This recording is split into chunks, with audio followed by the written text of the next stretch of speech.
माला गल में पहनने की परंपरा कैसे चली? जब भक्ति किसी भी युग में कभी प्रारंभ हुई थी, परमात्मा आते हैं, थोड़ी बहुत भक्ति वो स्टार्ट कर जाते हैं, चाहे प्रथम मंत्र की ही थी, तो उस माला से जाप किया करते थे। तो पहले क्या करते थे, जे कपड़े वस्त्र इसे होते नहीं थे, माला से जाप किया और माला को आदर के साथ गले में डाल लिया करते। वो लोग दिखावा नहीं था, वो सिर्फ अपना सुरक्षित स्थान और आदरणीय स्थान सीने से लटकी रहती थी, और जब उसकी आवश्यकता पड़ती उसको जब जाप कर लिया करते थे। तो जिसके गले में माला होती वो जाप करते थे। तो बगैर मर्यादा के उन मंत्र करने वालों से अगर किसी को दुआ निकल गई वो सफल होगी। तो गृहस्थी आदमी ने को किसी ने आशीर्वाद दे दिया, उस माला वाले ने, जाप करनी ने, तो उसको लाभ हो गया। तो उनकी पूजा शुरू होगी, अपने घर घर बुलाने लगे। जब यह थोड़ी सी भक्ति डाउन होने लगती है तो फिर ये पहचान मान ली कि जो गल में माला डाल रहा है ये भगत है और इसकी पूजा सेवा करने से बहुत लाभ हो जाए। तो हम दो भागों में बट गए। तो जो माला डालने दिखता उसको हम भगत और संत मान लेते, उसकी सेवा करते, चरण धोते और उससे थोड़ा बहुत लाभ उसको मिल जाता। अब कैसे? वो तो ऐसा था जैसे एक किसी ने अपने टायर में हवा भर रखी है और उसमें से ला कर दूसरी ट्यूबर दूसरे के टायर में डालता रहे, तो थोड़ी बहुत आ जाएगी, उसका भी काम ना चले पूरा और उसकी खत्म हो जाएगी। तो ऐसे बात बिगड़ती चली गई।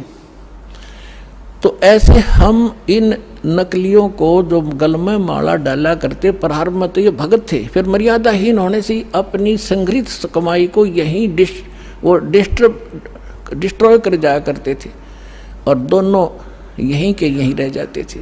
तो इस प्रकार ये माला का वो प्रचलन चला था। तो फिर लोगों ने जब नो देखा कि माला जिसने डाल रखी है उसको भगत मानते हैं, फिर पाखंडी ने दो डालनी शुरू कर दी। तो क्या कहा करता, को पूछता भाई दो क्यों डाल रखी है भगत जी के? दोनों हाथों जप्या करूँ मैं। तो उन्होंने सोचा भाई यू और बड़ा भगत होगा तो उसकी और ज्यादा पूजा शुरू होगी। तो जिसने फिर 3-3 4-4 डालनी शुरू कर दी तो चार आले ने ज्यादा पसंद करने लग गया आम भोले भगत। तो न्यो भट्ठा बैठ गया। एक आश्रम के अंदर कुछ भगत, वो गांव वालों ने एक आश्रम बना रखा था, 5-7 कमरे बना रखे थे। इसी तरह हम ज्ञानहीन होने से हम इन नकलियों के मजदूर बने रहे। हम इनको ये थोड़ी बहुत भक्ति कर दे जैसी, और फिर हम उनसे सेवा करके रोटी टूका खुआ कर थोड़ा बहुत राहत हम ले लेते, हम इनके भिखारी बने रहा करते थे। अब दास चाहता है कि घर घर में सब धनवान हो, भगवान के खजाने में कोई कमी है? जो भक्ति करेगा वो धनी हो जाएगा, भगवान की भक्ति का सारे सुख आपको प्राप्त होंगे। हम क्यों किसी के मुंह की तरफ देखेंगे फिर? तो क्या था, उसमें 5-7 कमरे बना रखे थे। वहाँ पर साधु संत आया करते थे और गांव के लोग वहाँ सेवा करने जाते थे।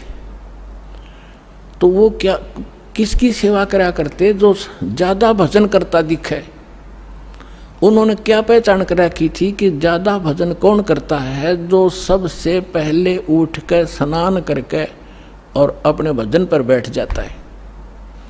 तो भगत वहाँ जो रहते थे सेवादार का, तो गांव वाले उनसे पूछा करते थे कि आज पहले कौन सा उठा था, कि आज जो उनके लंगोट सूखा करते बाहर, एक कोपीन रखते थे, वो धो के सुखा के और अपने भजन पर बैठ जाते थे।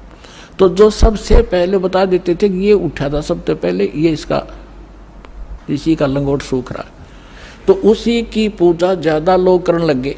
और दूसरे जो लेट उठते थे उनको वो विशेष ध्यान नहीं देते थे, उसी का पूजा करनी, उसी को प्रणाम करना, उसी के पैर दबाने। तो दूसरे एक उनमें नकली था, आलसी सा आदमी, उसने सोचा भाई यू के चक्कर है, इसकी पूजा क्यों हो रही है? तो उसने पता चला कि वो बखत उठा है, इसलिए यार इनने पहचान कर रखी है लंगोट की, इसका पहले सूख क्या पावे। वो क्या करने लग गया, उन तो सबसे पहले उठा 1 घंटा, और इतना आलसी था और नाव भी ना था, लंगोट ने पानी में बेकर सबसे पहले टांग देवड़ा और उल्टा ही सो जावे।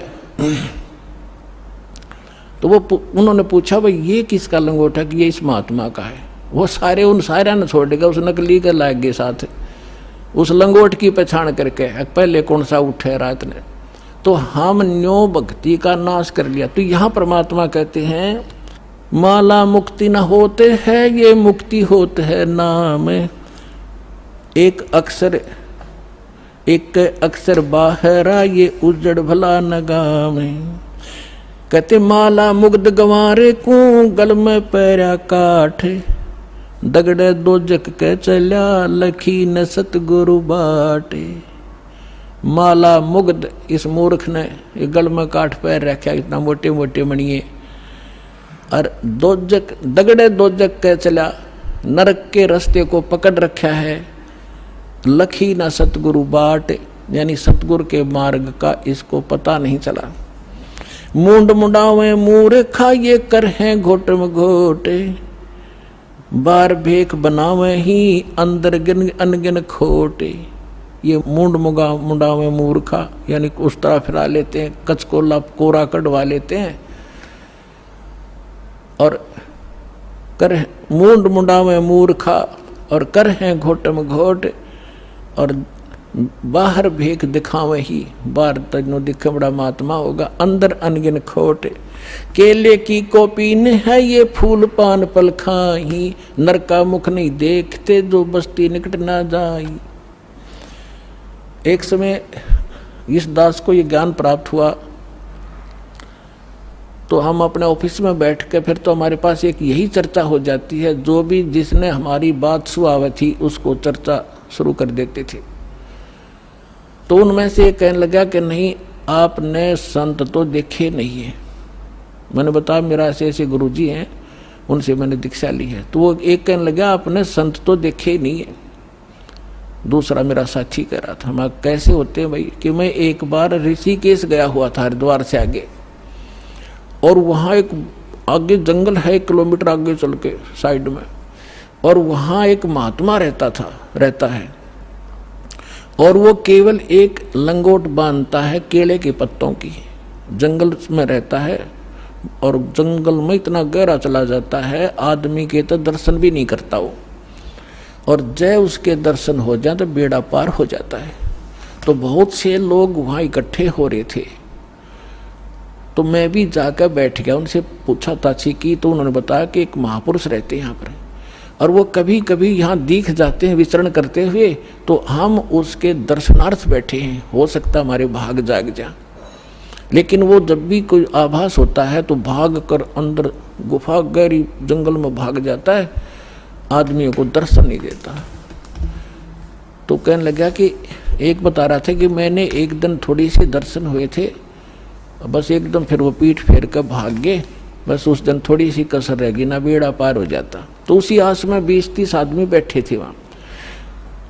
अब इस परमात्मा के ज्ञान से वो निर्णय होगा कि वो के था, वो कौन था। आए है उसके क्या कहते हैं सूक्ष्म वेद में, केले की कोपीन है, वो फूल पान फल खाही।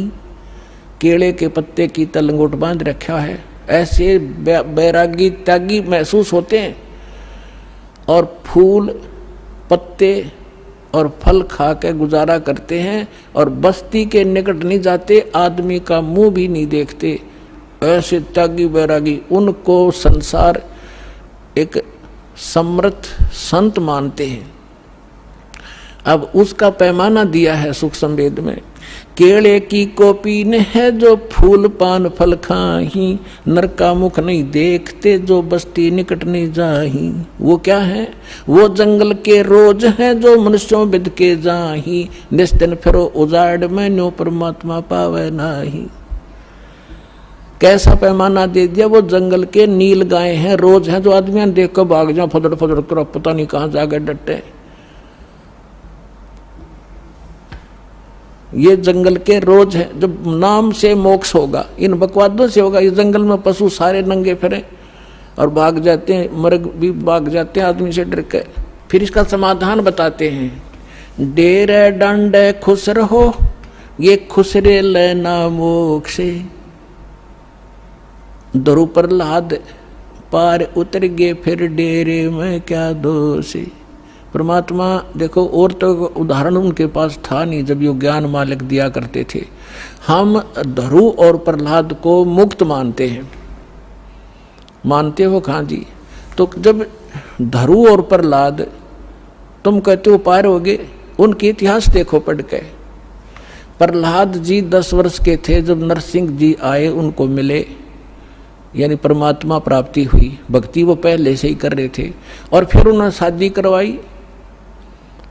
और जो राजा बलि था, जिसने वो 100 अश्वमेघ यज्ञ करी थी इंद्र की गद्दी प्राप्त करने के लिए, और जिसके लिए भगवान आए थे 52 रूप बना के, तो वो प्रहलाद का पोता था, बैलोचन का लड़का था। तो उनने ब्याह करवाया, बालक हुए और वो पार हो गए। और ध्रुव का भाई था उत्तम, उसकी मृत्यु हो गई थी। फिर ध्रुव ने ब्याह करवाया और उत्तम वाली पत्नी भी उसके साथ रखी उसने, तो वो भी पार हो गया। तो कहने का भाव ये नहीं है कि तुम जो बकवाद करते हो कि ब्रह्मचारी जंगल में गए वही पार होंगे, नहीं। अगर ब्रह्मचारी पार हो तो ये इजड़े तो सब तो पहला पार हो जा, उनका तो 5-6 नंबर आवे। लेकिन मोक्ष होगा भक्ति से, चाहे ब्रह्मचारी हो कर लो, और चाहे ये खुसरे कर लो, और चाहे गृहस्थी कर लो। दुराचार बुरा बताया, ये तो वैसे अच्छा नहीं, वैसे भी बेहुदी बातें हैं। तो कहने का भाव है भक्तों के तो वैसे सतर के काम नहीं है। तो इस प्रकार क्या कहते हैं, डेरा डांडा खुश रहो, डेरा डांडा खुश रहो, खुसरे लेना मोक्ष। और ध्रुव भी पार हो गए। फिर गृहस्थी में के दोष, अपने आत्माओं ये नो काम बिगाड़े हैं। एक बार गरीबदास साहिब जी